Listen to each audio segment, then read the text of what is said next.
ഇന്ന് ഞാൻ ഉണ്ടാക്കിയിരിക്കുന്നത് നല്ല വെറൈറ്റി ആയിട്ടുള്ളതും അതുപോലെ തന്നെ ഹെൽത്തി ആയിട്ടുള്ള ഒരു ബ്രേക്ക്ഫാസ്റ്റ് റെസിപ്പിയാണ്.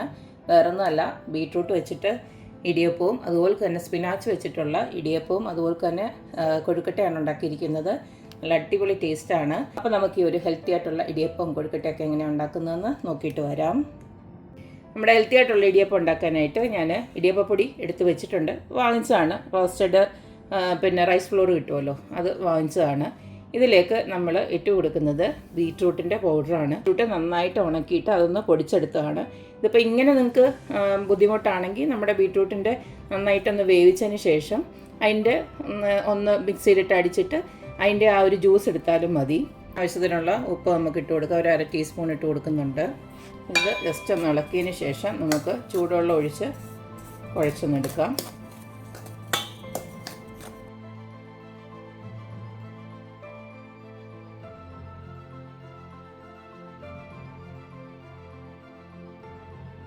അപ്പോൾ ഈ ഒരു രീതിയിൽ ഞാൻ കുഴച്ചെടുത്തിട്ടുണ്ട്. നല്ല സോഫ്റ്റായിട്ട് തന്നെ വന്നിട്ടുണ്ട്. ഇതിനി ഇവിടെ ഇരിക്കട്ടെ. ഇനി നമുക്ക് ഇടിയപ്പത്തിൻ്റെ മാവ് കൂടെ ഒന്ന് കുഴച്ചെടുക്കാം. അടുത്ത നമ്മൾ ഉണ്ടാക്കുന്നത് സ്പിനാച്ചിൻ്റെ ഇടിയപ്പത്തിൻ്റെ മാവാണ്. ഇതുപോലെ തന്നെ ഒരു കപ്പ് പൊടി ഞാനിതുപോലെ ആ ഒരു സെയിം പാത്രത്തിലോട്ട് ഇട്ടിട്ടുണ്ട്. ഇതിലേക്ക് ആവശ്യത്തിനുള്ള ഉപ്പൊന്ന് ഇട്ട് കൊടുക്കാം. ഇത് കണ്ടോ, ഞാൻ കുറച്ച് സ്പിനാച്ച് ഒന്ന് വേവിച്ചതിന് ശേഷം അരച്ച് നല്ല ഫൈൻ പേസ്റ്റായിട്ട് എടുത്തിട്ടുണ്ട്. അത് ഞാൻ ഈ മാവിലോട്ടൊന്ന് ഇട്ട് കൊടുക്കുകയാണ്.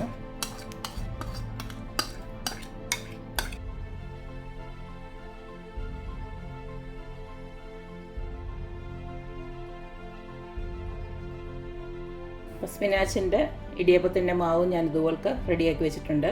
ഇനി നമുക്കിത് തീച്ചിയിട്ട് ഇടിയപ്പം ഉണ്ടാക്കാം. ഇനി നമുക്ക് കുറേശ്ശെ മാവ് ഇതുപോലെ സേവനാഴിയിലോട്ട് ഇട്ട്, ഞാൻ ഏറ്റവും ചെറുതാണ് എടുത്തിരിക്കുന്നത്.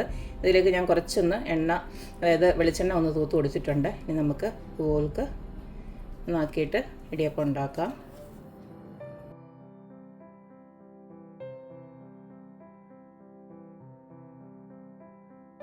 തേങ്ങ ഇടേണ്ടവർക്ക് തേങ്ങ ഇട്ട് കൊടുക്കാം.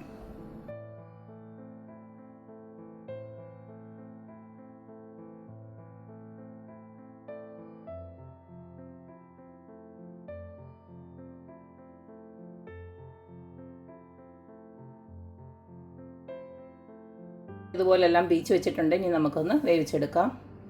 ഒരു ഇഡ്ഡലി ചെമ്പിൽ ഞാൻ വെള്ളം തിളപ്പിച്ച് വെച്ചിട്ടുണ്ട്. ഇനി ഇതിലേക്ക് നമുക്ക് ഇടിയപ്പത്തിൻ്റെത് ഇറക്കി വെക്കാം.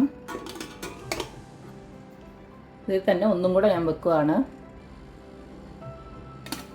ഇത് വെന്ത് വരുന്നുണ്ടെങ്കിൽ ഇത്രയും കളർ കിട്ടത്തില്ല, എന്നാലും അതിൻ്റെ ഗുണങ്ങളൊക്കെ അങ്ങനെ തന്നെ കിട്ടും. നമുക്കിത് അടച്ച് വെച്ചിട്ട് ഒരു 10 മിനിറ്റും കൊണ്ട് ഇത് വെന്ത് കിട്ടും. ഇടിയപ്പം വേവാൻ വെച്ചിട്ട് ഇപ്പോൾ ഒരു 10 മിനിറ്റായി. ഇപ്പോൾ കണ്ടില്ലേ, നന്നായിട്ട് വെന്ത് വന്നിട്ടുണ്ട്. നല്ല സോഫ്റ്റായിട്ടുള്ള ഇടിയപ്പം. ഞാൻ പറഞ്ഞില്ലേ കളറ് മാറുമെന്ന്. ഞാൻ നേരത്തെ ഉണ്ടാക്കിയിട്ടുണ്ടായിരുന്നത് സെയിം. അതുകൊണ്ടാണ് ഞാൻ പറഞ്ഞത് നമ്മൾ വെന്ത് വരുമ്പോഴത്തേന് നമ്മുടെ ബീട്രൂട്ടിൻ്റെ കളർ പ്രതീക്ഷിക്കുകയും ചെയ്യരുത്. പക്ഷേ ഗുണം അതുപോലെ തന്നെ ഉണ്ട്. എന്നാലും ഞാൻ ഇതൊന്ന് മാറ്റുവാണ്. എടുത്ത് മാറ്റുവാണ്. എന്നിട്ട് നമുക്കടുത്ത് നമ്മുടെ സ്പിനാച്ച് ഇടിയപ്പം കൂടെ ഒന്ന് വേവിച്ചെടുക്കണം.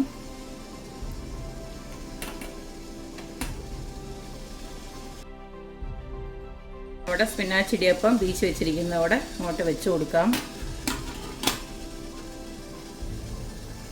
ഇനി ഇതിൻ്റെ ഈ മേലെ തട്ട് വെച്ച് കൊടുത്തതിന് ശേഷം ഞാൻ വേറൊരു സംഭവം കൂടെ ഇതിനകത്തോട്ട് വെക്കുകയാണ്.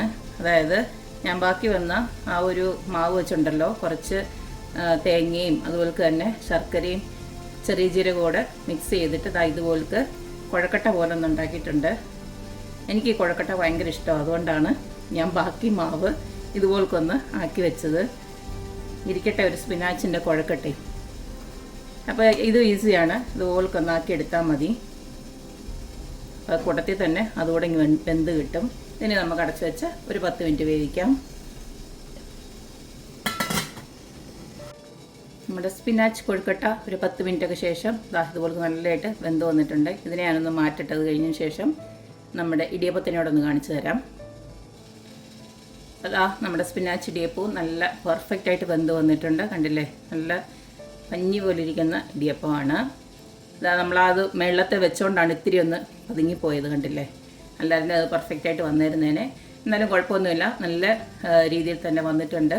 അപ്പോൾ എല്ലാവരും ഇതുപോലൊക്കെ ഒന്ന് കുട്ടികൾക്കൊക്കെ ഉണ്ടാക്കി കൊടുത്തു കഴിഞ്ഞാൽ അവർ കണ്ണും പൂട്ടി കഴിച്ചോളും.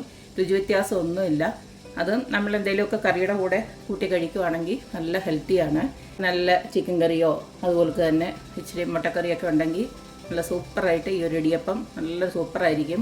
അതുപോലെ തന്നെ കൊടുക്കട്ട അങ്ങനെ തന്നെ എടുത്ത് ചൂടോടെ കഴിക്കാൻ എന്ത് ടേസ്റ്റാണെന്നറിയാമോ? ബീട്രൂട്ടിൻ്റെ അധികം മാവില്ലായിരുന്നു, അല്ലെ ഞാൻ ബീട്രൂട്ടിൻ്റെ കൂടെ വെച്ചുണ്ടാക്കിയിരുന്നതിന്. നേരത്തെ ഒരു തവണ ഞാൻ ബീട്രൂട്ടിൻ്റെയും ഇതുപോലൊക്കെ വെച്ചുണ്ടാക്കി, നല്ല ടേസ്റ്റായിരുന്നു. അപ്പോൾ എല്ലാവരും ഇതുപോലൊക്കെ ഒന്ന് ഉണ്ടാക്കി നോക്കുക, അഭിപ്രായങ്ങൾ അറിയിക്കുക. അപ്പോൾ എപ്പോഴും പറയുന്ന പോലെ തന്നെ റെസിപ്പീസ് ഇഷ്ടമുള്ള എല്ലാവരും please like, share and subscribe. അപ്പോൾ ഇനി ഒരു അടിപൊളി വീഡിയോ ആയിട്ട് വരുന്നവരേക്കും ബൈ.